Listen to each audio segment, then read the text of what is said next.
مودی حکومت نے مقبوضہ جموں اور کشمیر میں CRPF کے ایک خصوصی کمانڈو یونٹ کے اہلکاروں کو تعینات کیا ہے، جو دنیا میں پہلے ہی سب سے زیادہ فوجی تعیناتی والا خطہ ہے۔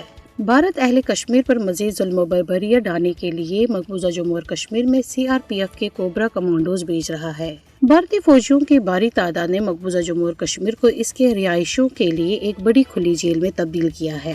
بھارت مقبوضہ جموں اور کشمیر میں مزید فوجی تعینات کر کے مسئلہ کشمیر کی متنازع حیثیت کو تبدیل نہیں کر سکتا۔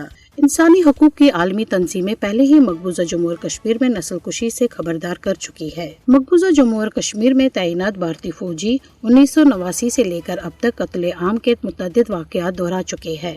مقبوضہ جموں اور کشمیر میں گزشتہ 33 برسوں میں 96,213 کشمیری بھارتی گولیوں کا نشانہ بن چکے ہیں۔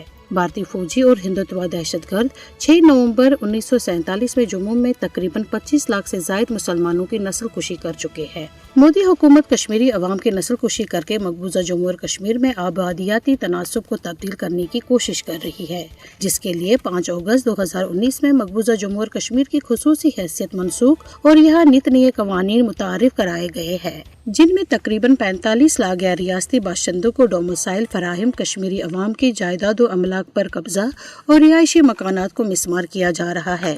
مقبوضہ جموں اور کشمیر کے عوام ایک پرامن سیاسی تحریک میں مصروف ہے اور مودی حکومت اپنی فوجی طاقت کے ذریعے انہیں زیر نہیں کر سکتی۔